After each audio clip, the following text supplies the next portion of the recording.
Hi friends, எல்லாருக்கும் வணக்கம். நம்ம டிஎன்பிஎஸ்சி சேனலில் தினமும் 10 கொஸ்டின் வந்து டெஸ்ட்டாக பார்த்துருக்கோம். ஸோ அதனால் எந்த இடத்தையும் தள்ளி பார்க்காம வீடியோ தொடர்ச்சியாக பாருங்கள். ஓகே ஃப்ரெண்ட்ஸ், வாங்க நம்ம வீடியோக்குள்ள போகலாம்.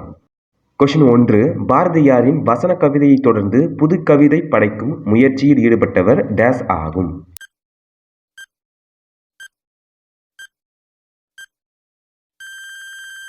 ஆன்சர் நா. பிச்சமூர்த்தி. பாரதியாரின் வசன கவிதை தொடர்ந்து புது கவிதை படைக்கும் முயற்சியில் ஈடுபட்டவர் நா. பிச்சமூர்த்தி.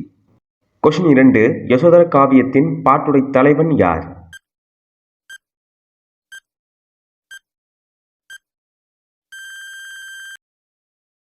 ஆன்சர் யசோதரன். யசோதர காவியத்தின் பாட்டுடை தலைவன் யசோதரன். கொஸ்டின் 3. யசோதரன் எந்நாட்டு மன்னன்?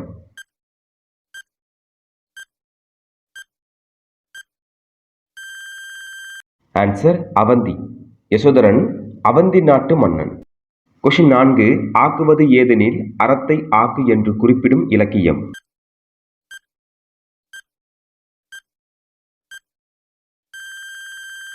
ஆன்சர் யசோதர காவியம். ஆக்குவது ஏதெனில் அறத்தை ஆக்கு என்று குறிப்பிடும் இலக்கியம் யசோதர காவியம். கொஸ்டின் 5. யசோதர காவியம் டேஸ் மொழியில் இருந்து தமிழில் தழுவி எழுதப்பட்டது?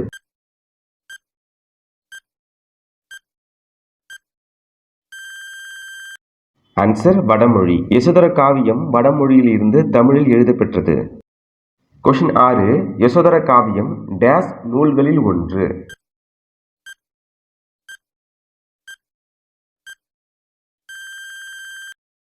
ஆன்சர் ஐஞ்சிறுகாப்பியம். யசோதர காவியம் ஐஞ்சிறுகாப்பியங்களில் ஒன்று. கொஸ்டின் 7. மரபு கவிதை இயற்றும் முறைகளை கூறும் இலக்கணம் எது?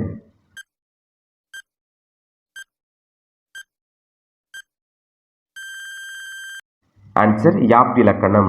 மரபு கவிதை இயற்றும் முறைகளை கூறும் இலக்கணம் யாப்பிலக்கணம். கொஸ்டின் 8.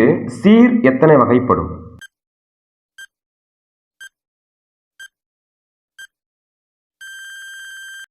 ஆன்சர் 4.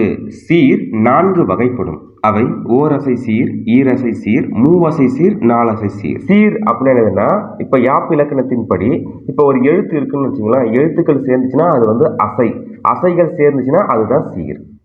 கொஸ்டின் 9. காய் சீர்களை டேஸ் என்றும் அழைக்கிறோம்?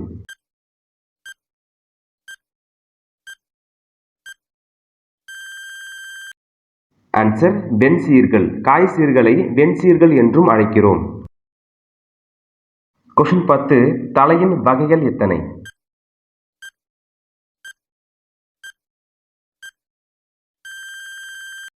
ஆன்சர் 7.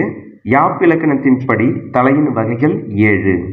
இந்த 10 கொஸ்டினில் நீங்கள் எத்தனை கொஸ்டின் சரியாக ஆன்சர் பண்ணீங்கன்னு சொல்லிட்டு இந்த வீடியோ கமெண்ட் பாக்ஸில் கமெண்ட் பண்ணுங்கள். இந்த வீடியோ பதிவு கண்டிப்பாக உங்களுக்கு பயனுள்ளதாக இருக்கும்னு நினைக்கிறேன். ஓகே ஃப்ரெண்ட்ஸ், அடுத்த வீடியோ பதிவில் சந்திப்போம். நன்றி, வணக்கம்.